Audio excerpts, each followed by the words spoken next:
They wanted to stone her to death. The human took the pain so she could live. Ishari Square was a bowl of red dust. In its center lay a ring of river stones, and upon a flat slab, a young woman with pale learning marks across her throat. Sira had taught herself off-world letters. The elders called it a sickness. The law called for the rain of stone. Jonah Vale pushed through the crowd with a field pack and a humming translator drone. He had come to map aquifers, not to watch a city devour one of its own. Yet he could not walk past the stones. "Stop," he said. The drone sang his word. The drums faltered. Elder Markel stepped forward, robes filmed in dust. "Our law is older than your machines," Markel told him. "There's a clause," Jonah said, "in your codex of ordeals, substitution. One may take another's sentence." Murmurs ran like wind. Markel's face stayed stone. "No foreigner has invoked it." "It is law," Jonah replied. "Or it is nothing." The elder weighed the crowd and sun. At last, a nod. 3 bells. Stand until the third, and the woman walks.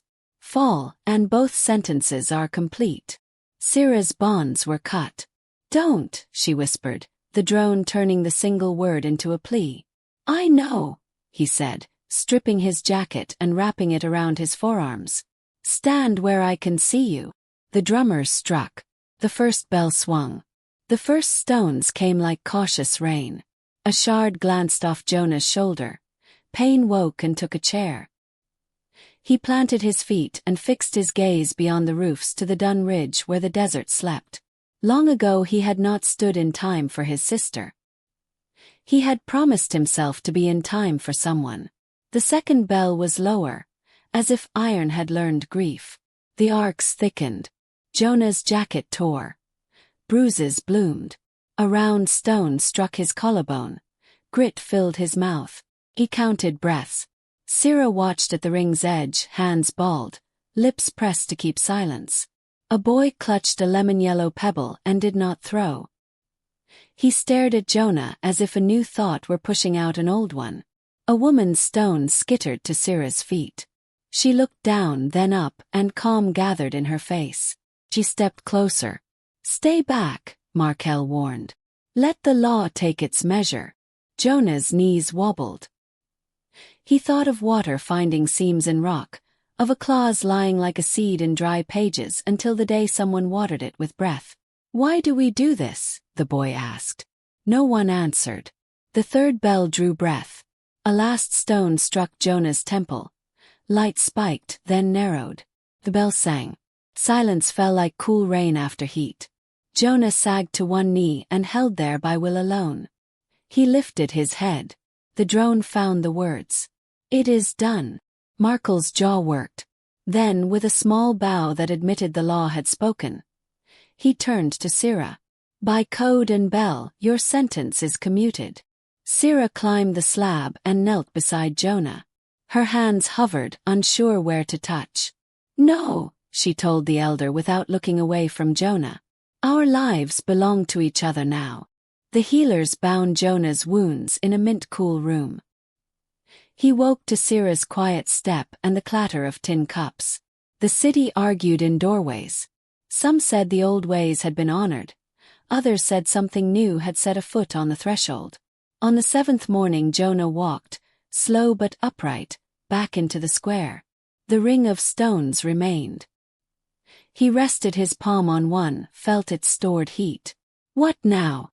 Sira asked. "Build something," he said. "Turn what almost killed you into shelter." They began to move the stones. The boy with the lemon pebble came first, carrying rocks two-handed. His mother followed. Then a dozen.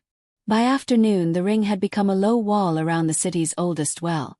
A bench for sitting, a rim for shade poles, a place to share cups and words. Elder Markel arrived at dusk.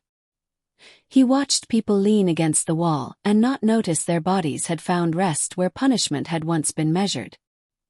He looked at Jonah and at Sira. "Our law held," he said. "Yet it is changed."